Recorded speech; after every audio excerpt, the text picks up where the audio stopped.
जय हिंद प्यारे साथियों, कैसे हैं आप सभी। आशा करता हूं आप सभी अच्छे होंगे और खूब मन लगाकर पढ़ाई कर रहे होंगे। मैं ईश्वर से प्रार्थना करता हूं कि ईश्वर सबकी मेहनत को स्वीकार करे और अच्छी से अच्छी नौकरी जल्दी से जल्दी सभी को प्रदान करे और ईश्वर हम सबकी मनोकामनाओं को पूरा करे। प्यारे साथियों, आज मैं लेकर आया हूं प्रशिक्षित स्नातक शिक्षक चयन परीक्षा 2005 हिंदी हल प्रश्न पत्र अध्यायवार विश्लेषण सहित व्याख्या।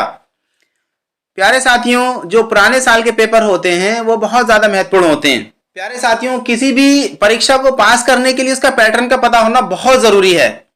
तो उस पैटर्न का पता लगाने के लिए हमें जो है पुराने सालों के पेपर हल करना होते हैं। उससे हमें ये आइडिया हो जाता है कि किस लेवल तक के क्वेश्चन जो है परीक्षा में पूछे जा रहे हैं। और बहुत बार ऐसा होता है कि सेम वही क्वेश्चन जो है कभी कभी हमें परीक्षा में मिल जाते हैं, नहीं तो कम से कम उस कैटेगरी के क्वेश्चन हम तैयार कर लेते हैं, तो वो हमारी जो है आने वाली परीक्षाओं के लिए बहुत ज्यादा उपयोगी हो जाते हैं। तो प्यारे साथियों, आज का जो ये प्रश्न पत्र है बहुत ही महत्वपूर्ण होने वाला है, क्योंकि हम जो पुराने साल के क्वेश्चन है वो तो हल करेंगे ही करेंगे, साथ में उनकी व्याख्या भी करेंगे। क्यों? क्योंकि एग्जाम में जो है उसी से मिलता जुलता सवाल पूछा जाता है। तो प्यारे साथियों, आप हमसे जुड़े रहें, आपसे लेकर के वीडियो के अंत तक। हो सकता है वीडियो थोड़ी लंबी हो जाए, लेकिन आप लोग जो है अंत तक वीडियो को जरूर देखें। और आपको ये वीडियो कैसी लगी है आप कमेंट बॉक्स में जरूर बताया करें, इससे हमें मोटिवेशन मिलता है। तो प्यारे साथियों, देर न करते हुए चलते हैं प्रश्न संख्या 1 की तरफ। कुछ क्वेश्चन हमारे क्या थे, हिंदी साहित्य के इतिहास से थे। जैसे पहला है, आदिकाल के लिए बीज वपन काल नामकरण किसने किया है? तो ये राहुल संकीर्त्यायन जी हैं, डॉक्टर नगेंद्र हैं, या महावीर प्रसाद द्विवेदी हैं, या आचार्य प्रसाद हैं। तो ये हैं, आदिकाल को बीज वपन काल जो कहा है वो महावीर प्रसाद द्विवेदी जी ने कहा है। चले प्रश्न संख्या 1 की हम थोड़ी व्याख्या देख लेते हैं। सरस्वती पत्रिका के संपादक महावीर प्रसाद द्विवेदी के आदिकाल को बीज वपन काल राहुल संकीर्त्यायन ने सिद्ध सामंत काल का और आचार्य हजारी प्रसाद द्विवेदी ने आदिकाल की संज्ञा दी है। प्रश्न संख्या 2 देखते हैं। हिंदी साहित्य के इतिहास ग्रंथ हिंदी साहित्य विमर्श के लेखक हैं।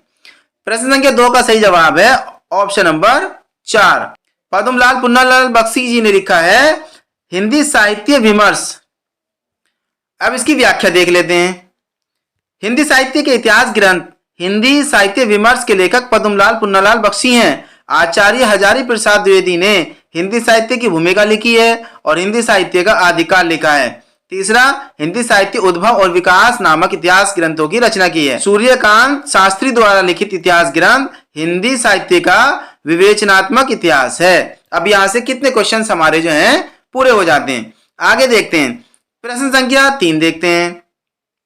सूची 1 का मिलान सूची 2 से कीजिए और दिए गए कूट से सही उत्तर का चयन कीजिए।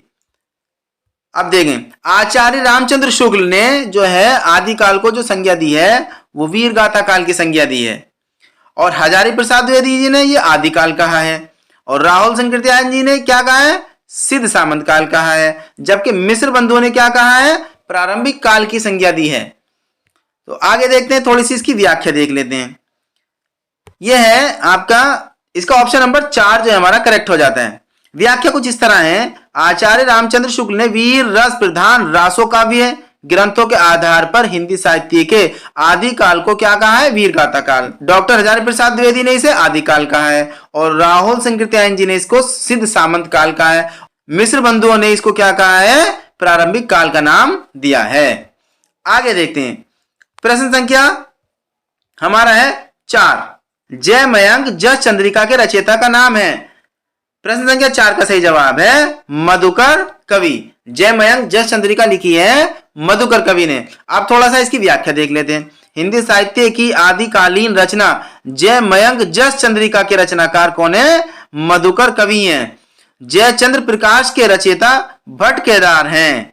कौन है, जयचंद्र प्रकाश के रचयिता भट्ट केदार। और ईसल देव रासो के रचयिता कौन है, नरपति नाला।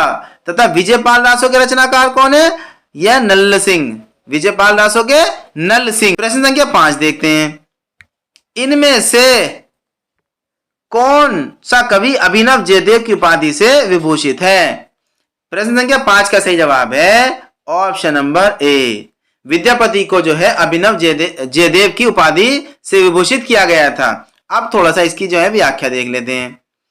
मैथिल कोकिल विद्यापति को राजा शिव सिंह ने अभिनव जयदेव की उपाधि प्रदान की थी। बहुत इंपॉर्टेंट क्वेश्चन इसके अंदर छिपा हुआ है। सवाल ये पूछा जाता है कि किस राजा ने विद्यापति को जो है अभिनव जयदेव की उपाधि प्रदान की थी? तो जवाब क्या हो गया?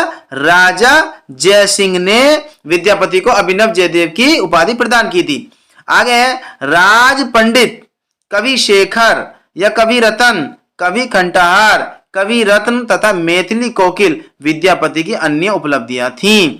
अब देखो कितने सारे क्वेश्चन इसके अंदर छिपे हुए हैं। राज पंडित भी कहा जाता है इनको, कवि शेखर भी कहा जाता है, कवि रत्न भी कहा जाता है, कवि कंठहार भी कहा जाता है और मैथिली कोकिल भी कहा जाता है।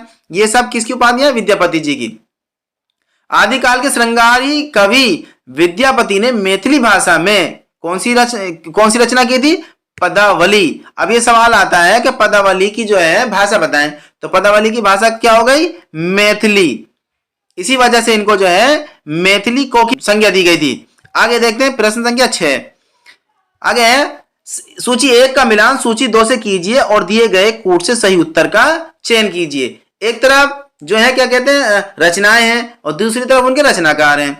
तो बीसल देव नरपति नाला और पृथ्वीराज रासो चंद्रवरदाई, जबकि परमाल रासो जगनिक और खुमार रासो दलपति विजय। अब थोड़ी सी इसकी व्याख्या देख लेते हैं। आदिकालीन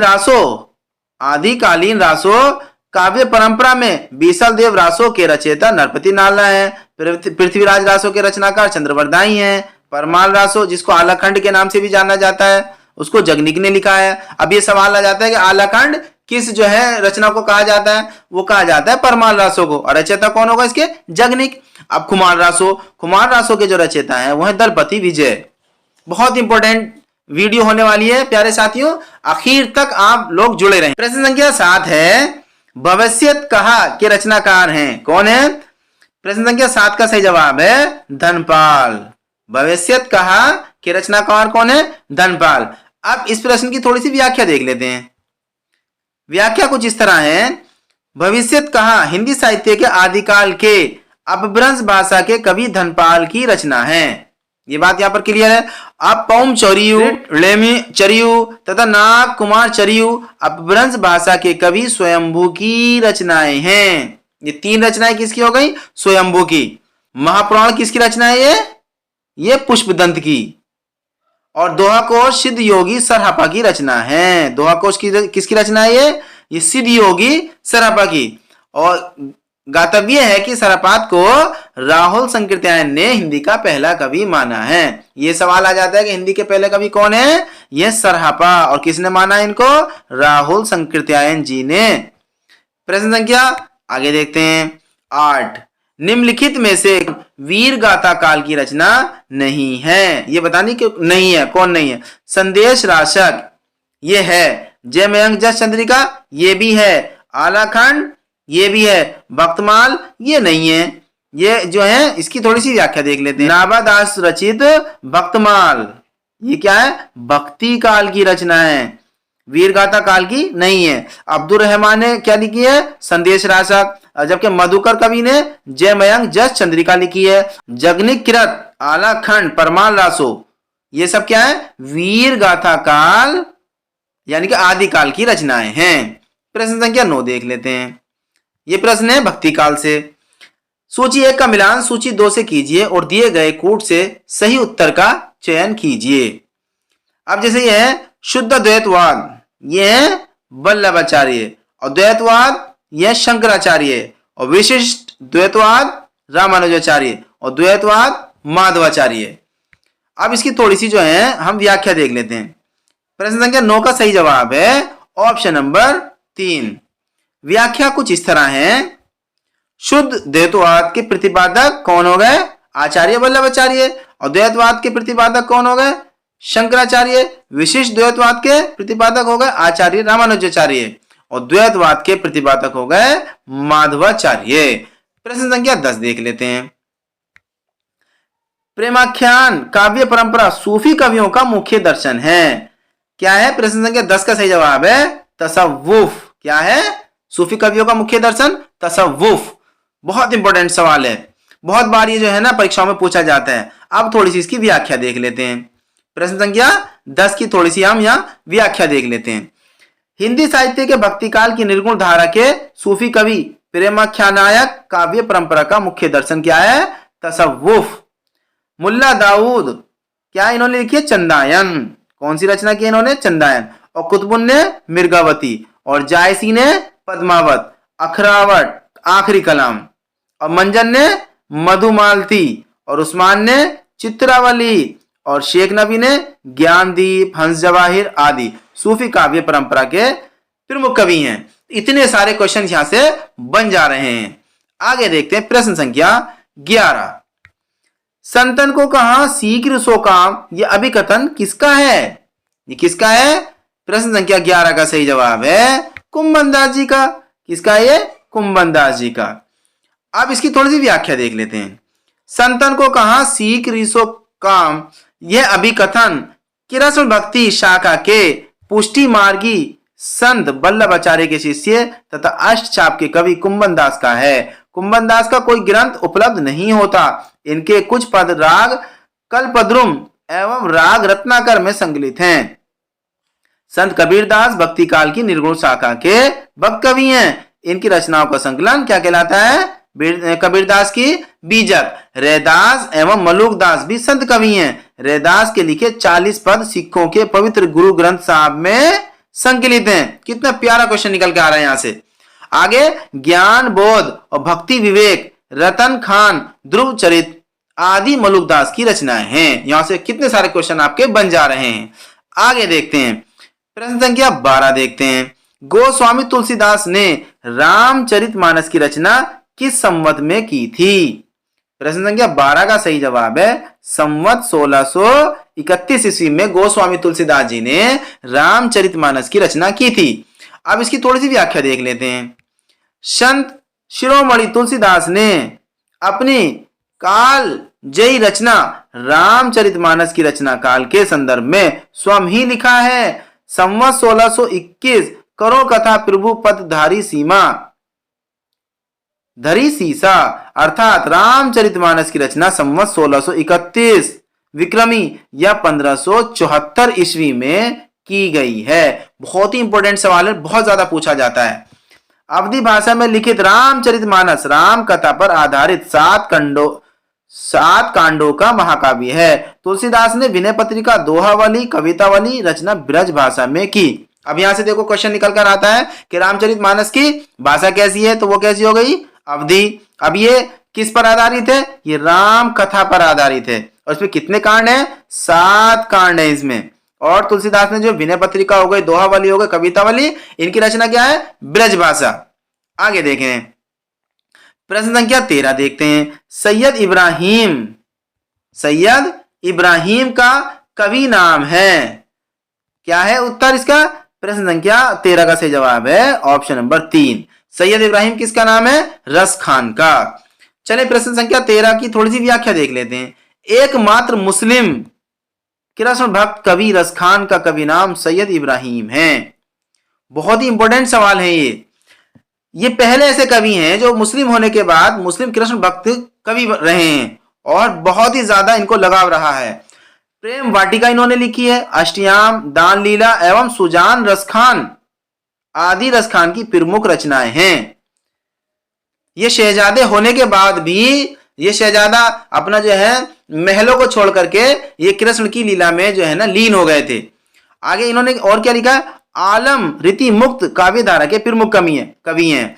औरंगजेब के पुत्र मुअज्जम के आश्रम में रहकर आलम ने आलम केली नामक ग्रंथ की रचना की। कितने इंपॉर्टेंट क्वेश्चन यहां से निकल के आए हैं कि आलम कौन हो गए? एक तो रीति मुक्त हो गए और इन्होंने क्या लिखा है? आलम केली नामक ग्रंथ लिखा आलम ने। और ये किसके जमाने में थे? औरंगजेब के पुत्र मुअज्जम के आश्रम में रहे हैं। आगे देखते हैं प्रश्न संख्या 14 देखते हैं। रामचरितमानस में कुल कितने कांड हैं? 15 हैं, 10 हैं, 7 हैं या 8 हैं?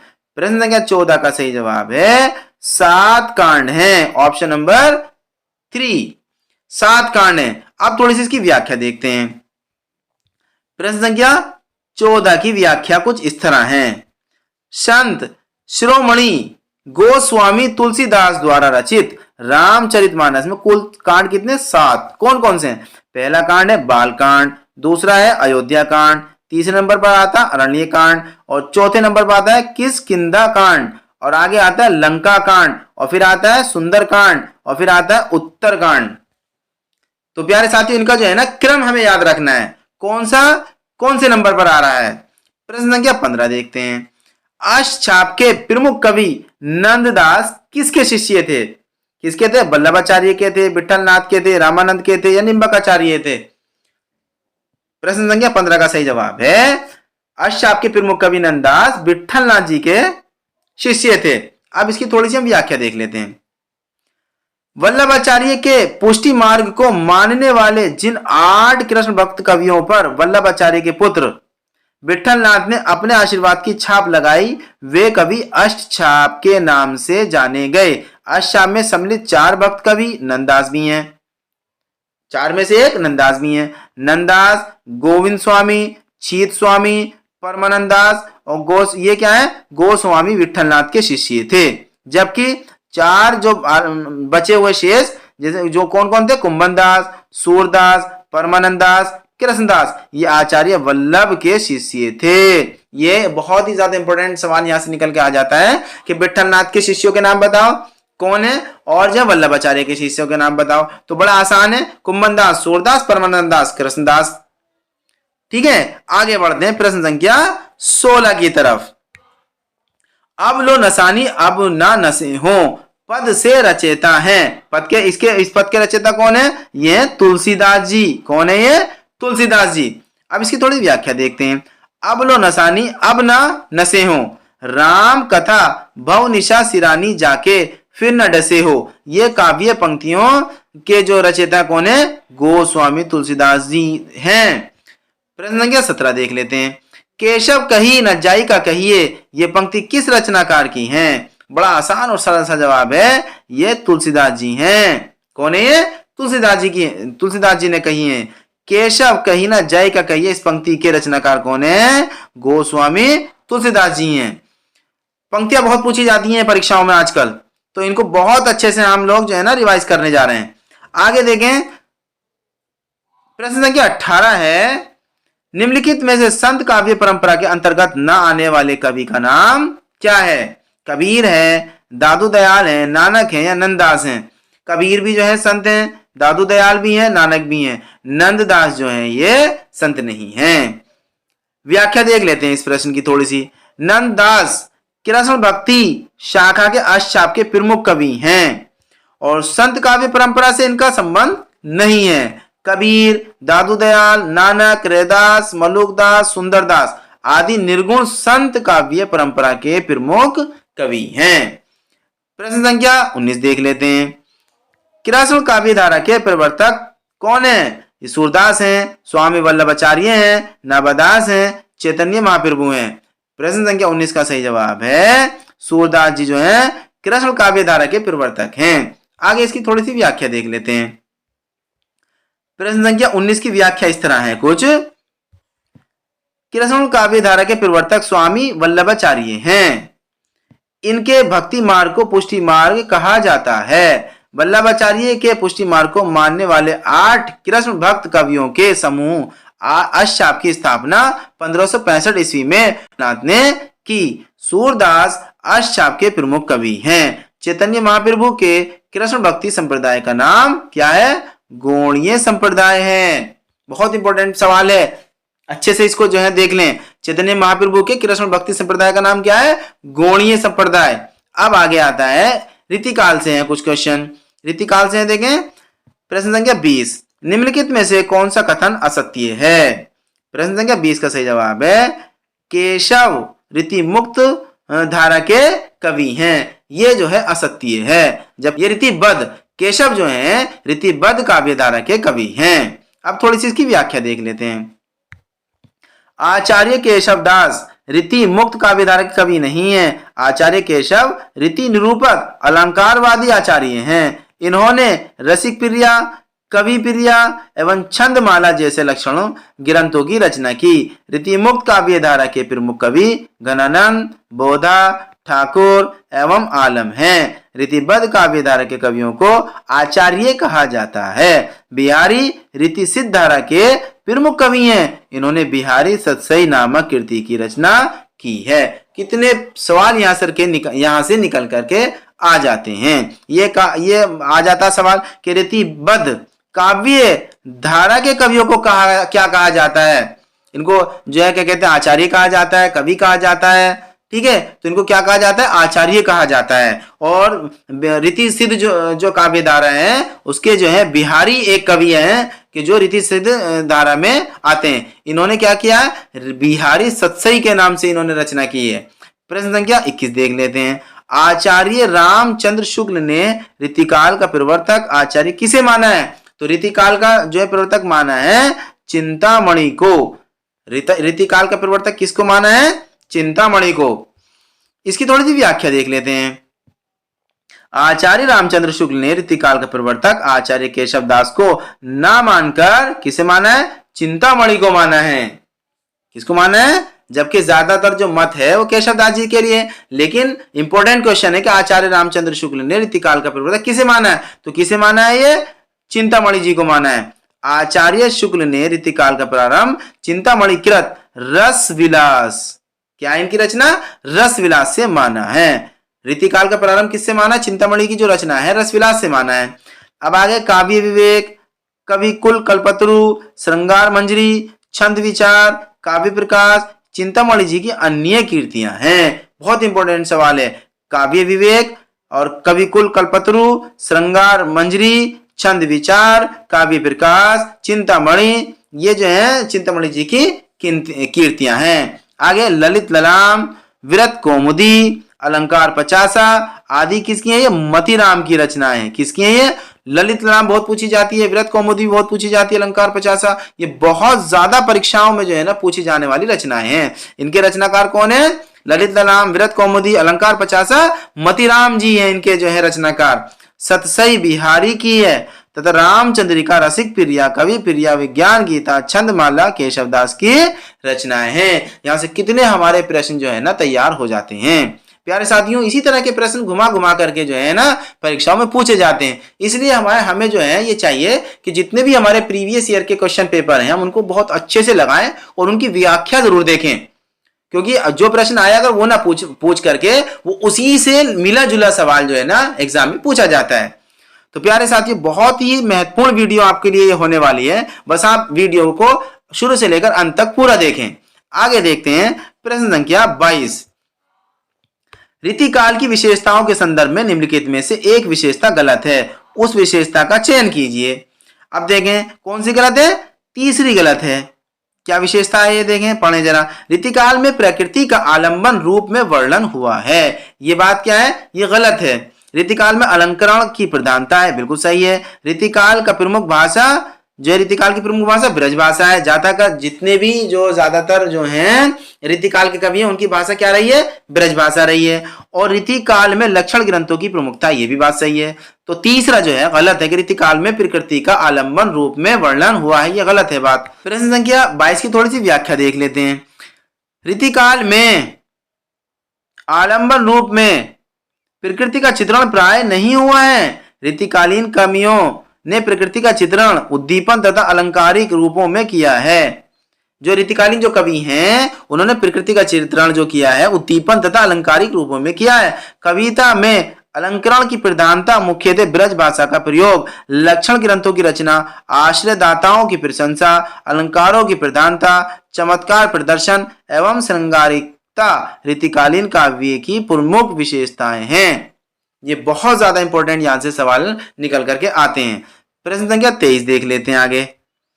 आचार्य भिखारी दास, ये कौन है? आचार्य भिखारी दास कृत प्रमुख काव्य शास्त्रीय ग्रंथ है, कौन सा है? प्रश्न संख्या 23 का सही जवाब है काव्य निर्णय। जो है ये आचार्य भिखारी दास कृत मुख्य काव्य शास्त्रीय ग्रंथ है। अब देखते हैं इसकी व्याख्या।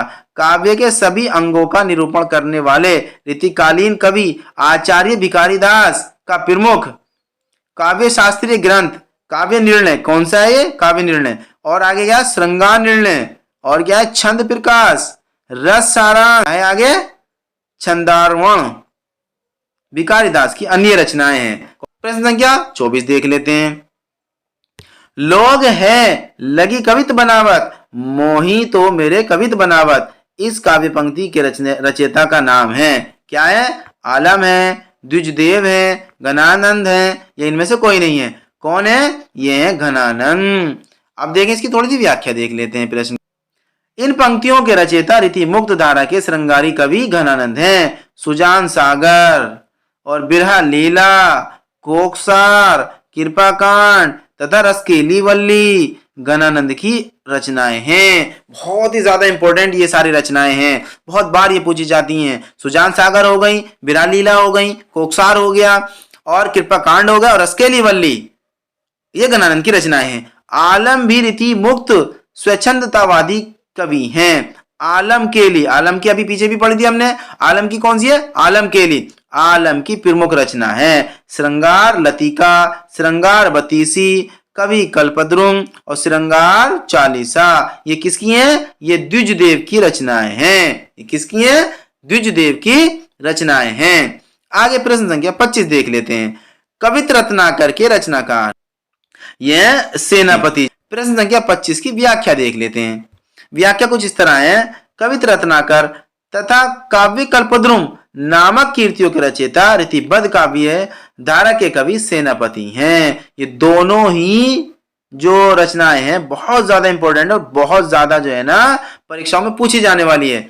घनानंद की रचनाएं सुजान सागर, विरहा लीला, कोकसार, कृपाकांड तथा रसकेली वल्ली और प्रिय प्रवास, रस कलश, वैदेही वनवास आदि के रचयिता कौन है? ये है अयोध्या सिंह उपाध्याय, हरियोध, उद्धव शतक, गंगा अवतरण, हमीर हट, श्रृंगार लहरी, दीप प्रकाश, हिंडोला आदि जो रचनाएं हैं किसकी हैं? जगन्नाथ दास रत्नाकर की रचनाएं हैं।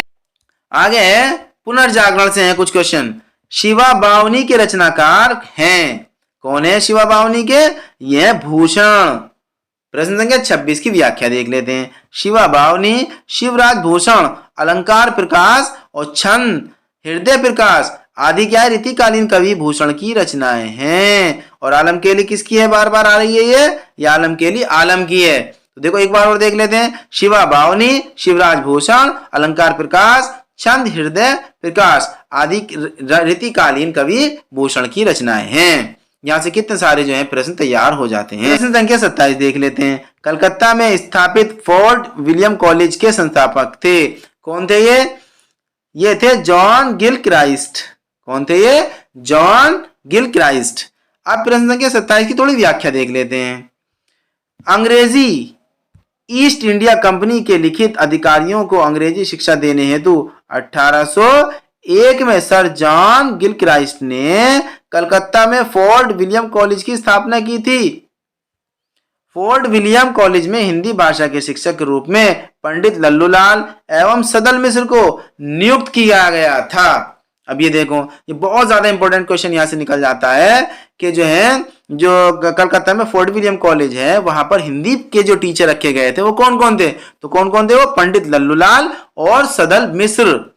अब प्रारंभिक हिंदी गद्य लेखक कौन है? लल्लूलाल ने प्रेम सागर की रचना की है। लल्लूलाल ने प्रेम सागर की। और सदल मिश्र ने किसकी की है? नासिकेतोपख्यान नामक खड़ी बोली गद्य की पुस्तकों की रचना की है। बहुत प्रश्न संख्या 28 है। भारतेंदु युग से निम्नलिखित में से किस पत्रिका के संपादक भारतेंदु हरिश्चंद्र थे? भारतेंदु हरिश्चंद्र थे कवि वचन सुधा के। अब प्रश्न संख्या 28 की थोड़ी सी जो है व्याख्या देख लेते हैं। व्याख्या कुछ इस तरह है। बहुमुखी प्रतिभा संपन्न साहित्यकार एवं हिंदी साहित्य के आधुनिक काल के प्रणेता भारतेंदु हरिश्चंद्र के संपादन में 1868 में कवि वचन सुधा और 1873 में हरिश्चंद्र मैगजीन, जिसका नाम बाद में हरिश्चंद्र चंद्रिका कर दिया गया था, तथा 1874 ईस्वी में नारी शिक्षा हेतु बाल बोधिनी पत्रिका निकाली। सरस्वती पत्रिका के संपादक यहाँ पर ये आचार्य हजारी प्रसाद द्विवेदी ना होकर के कौन हो गए, आचार्य महावीर प्रसाद द्विवेदी जी हैं। सुकवि नामक मासिका पत्रिका के संपादक गया प्रसाद शुक्ल स्नेही हैं तथा नागरी प्रचारणी पत्रिका के संपादक कौन है, वेणी प्रसाद थे। बहुत ज्यादा इंपॉर्टेंट क्वेश्चन यहाँ से निकल करके आते हैं कि सुकवि नामक मासिक पत्रिका के संपादक गया प्रसाद शुक्ल स्नेही और नागरी प्रचारणी पत्रिका के जो संपादक वेणी प्रसाद थे। प्रश्न संख्या 29 देखते हैं। यह द्विवेदी युग से 29 है, निम्नांकित में से कौन सा काव्य ग्रंथ नहीं है? वैदेही नहीं है, पथिक नहीं है, रसग्रंजन नहीं है, भारत भारती नहीं है। प्रश्न संख्या 29 का सही जवाब है रसग्रंजन काव्य ग्रंथ नहीं है। व्याख्या देख लेते हैं। रसग्रंजन काव्य ग्रंथ नहीं है। भारत भारती राष्ट्र कवि मैथिली शरण गुप्त द्वारा कब लिखा गया था? ये 1912। बहुत ज्यादा पूछा जाता है कि भारत भारती के रचयिता कौन है? मैथिली शरण गुप्त, और ये 1912 में रचित काव्य ग्रंथ है। कैसा ग्रंथ है ये? काव्य ग्रंथ। ये भी सवाल बहुत पूछा जाता है कि भारत भारती कैसा ग्रंथ है? काव्य ग्रंथ है, जिसमें गुप्त जी ने देश प्रेम एवं राष्ट्रीय की स्वर दिया है। ये भी बहुत ज्यादा पूछा जाता है कि भारत भारती में ऐसा क्या है, तो उसमें क्या है? देश प्रेम राष्ट्रीयता की स्वर दिया है। इसी कारण भारत भारती रचना को अंग्रेजी सरकार द्वारा जब्त कर लिया गया था। ये बहुत इंपॉर्टेंट क्वेश्चन है कि मैथिली शरण गुप्त की कौन सी जो है रचना को अंग्रेजों द्वारा जब्त कर लिया गया था? वो है भारत भारती। अब आगे है वैदेही वनवास अयोध्या सिंह उपाध्याय द्वारा रचित राम कथा पर आधारित काव्य ग्रंथ है। एक प्रश्न ये आ जाता है वैदेही वनवास के रचयिता कौन है? तो ये अयोध्या सिंह उपाध्याय हरियोध। और ये किस पर आधारित है? ये राम कथा पर आधारित है। पथिक जो है राम नरेश त्रिपाठी की काव्य कृति है। आगे है प्रश्न संख्या 30। अयोध्या सिंह उपाध्याय हरियोध द्वारा लिखित काव्य ग्रंथ है। कौन सा ये? चोखे चोबदे। अब इसकी थोड़ी सी व्याख्या देख लेते हैं। प्रश्न संख्या 30 की व्याख्या है चोखे चोबदे और रस कलश वैदेही वनवास चुबते चौपते पद परासून प्रिय प्रवास खड़ी बोली में रचित प्रथम महाकाव्य। कौन सा है ये? प्रिय प्रवास।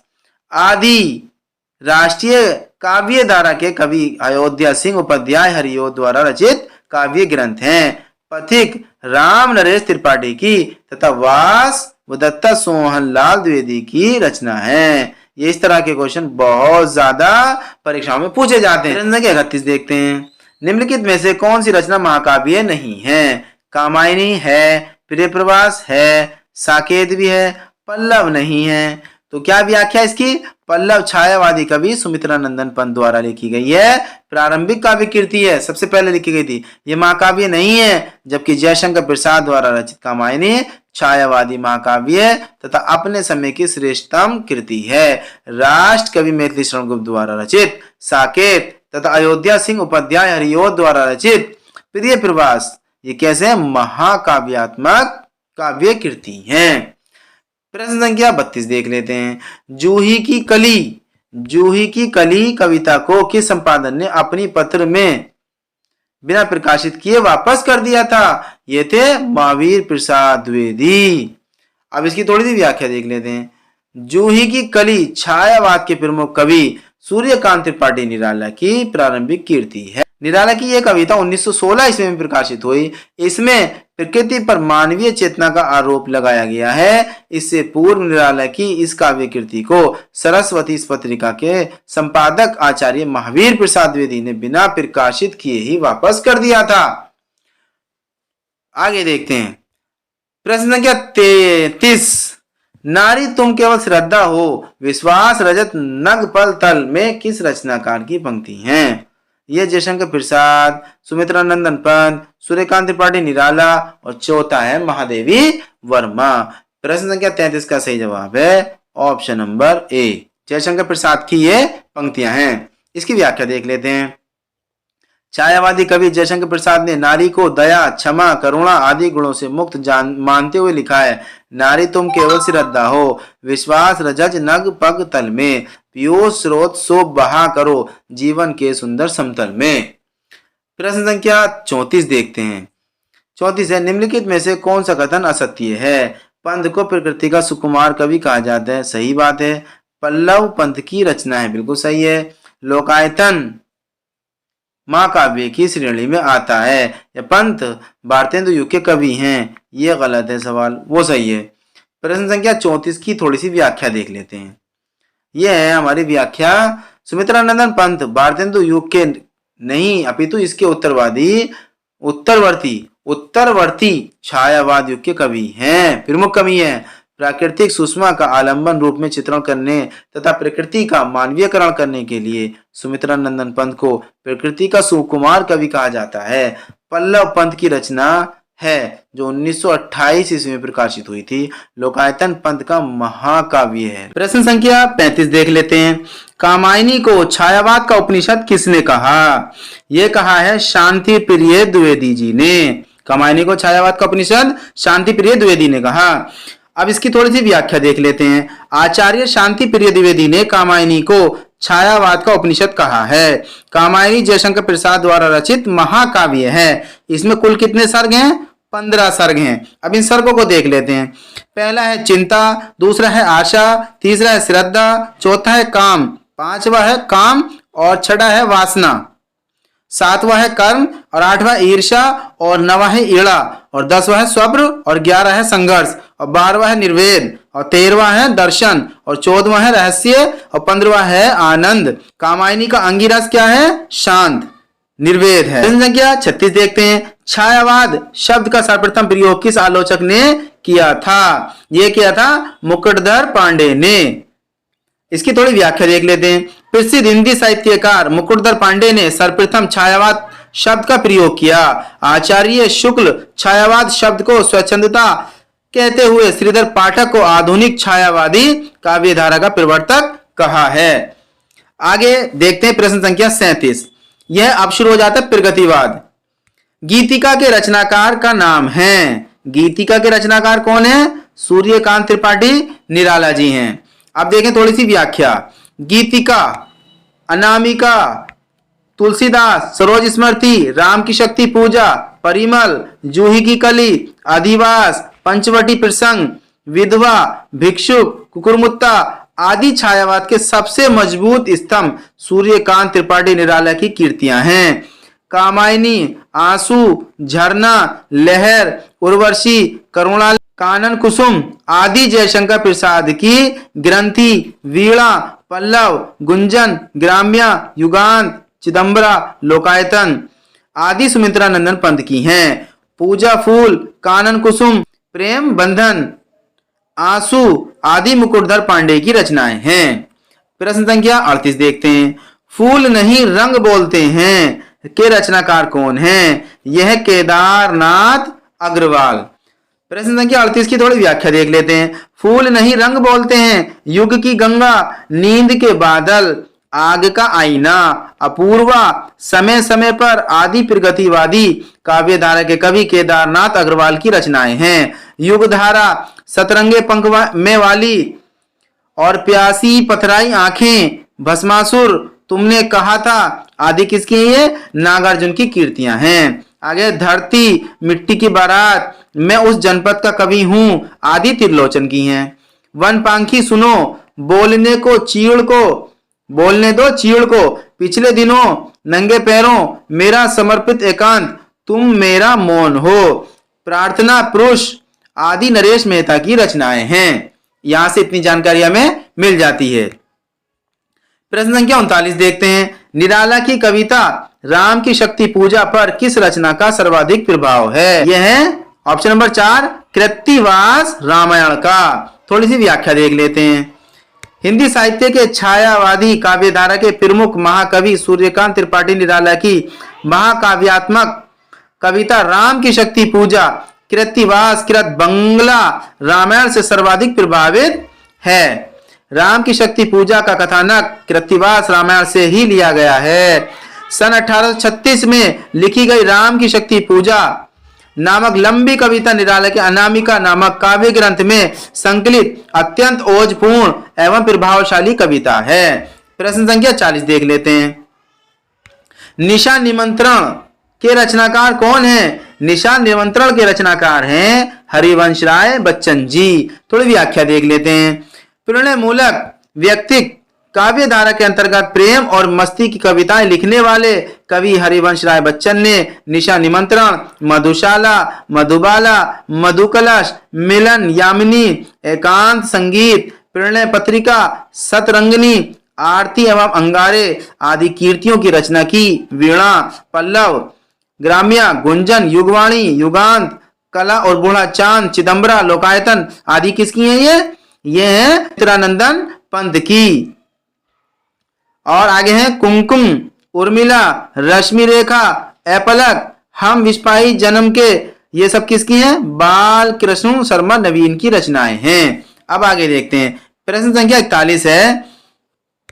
मुक्त छंद के प्रणेता हैं कौन है? निराला जी। कौन है? निराला जी। थोड़ी व्याख्या देख लेते हैं। हिंदी काव्य में मुक्त छंद के प्रणेता छायावादी कवि सूर्यकांत त्रिपाठी निराला थे। नए मुक्त छंद के कारण ही कई प्रकाशकों ने उनकी रचनाओं को छापने से इनकार करते हुए वापस कर दिया था तथा आलोचकों ने उनकी कविताओं को केचुआ छंद में रची गई कविताएं कहा। प्रश्न संख्या 42 देख लेते हैं।